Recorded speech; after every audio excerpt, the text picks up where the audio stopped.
President Biden will wrap up his time in Europe today with one more meeting about the war in Ukraine. And the Biden administration is proposing tougher restrictions on asylum seekers at the southern U.S. border. Good morning. I'm Corva Coleman from NPR News, and here are today's top stories.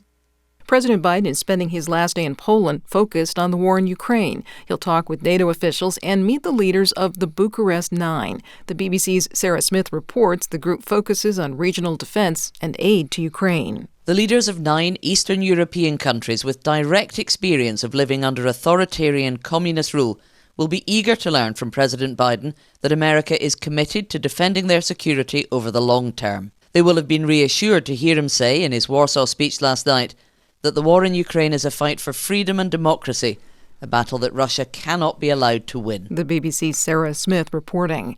There's a severe winter storm hitting the northern plains. Some schools in the Dakotas, Minnesota, and Wisconsin are closed today.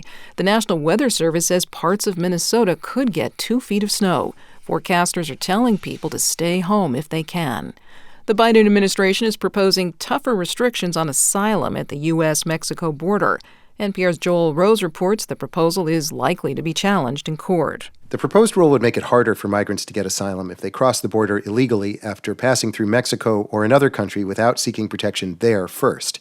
Critics accuse the Biden administration of betraying its promise to restore asylum protections at the border. They say the proposal closely mirrors a Trump administration policy that would have blocked nearly all migrants from seeking asylum at the border. But the Biden administration disputes that. Officials argue this rule is different from Trump's version because it's not intended to cut off asylum completely and includes exceptions for vulnerable migrants.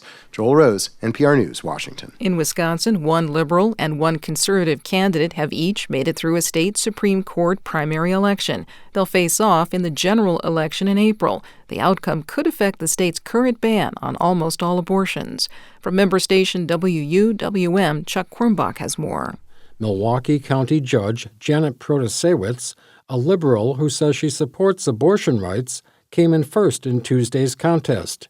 She told supporters she plans no time off before the general election. And the reason we're not even taking a day off is because everything we care about is going to be determined by who wins this election. Protasewicz's opponent will be former State Justice Daniel Kelly. He's been endorsed by anti-abortion rights groups that are fighting a lawsuit seeking to overturn Wisconsin's abortion ban that took effect last summer.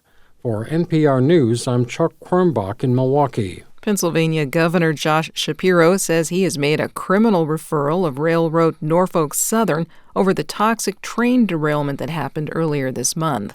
This occurred in nearby Ohio. Shapiro says the railroad provided inaccurate information and modeling data about the accident.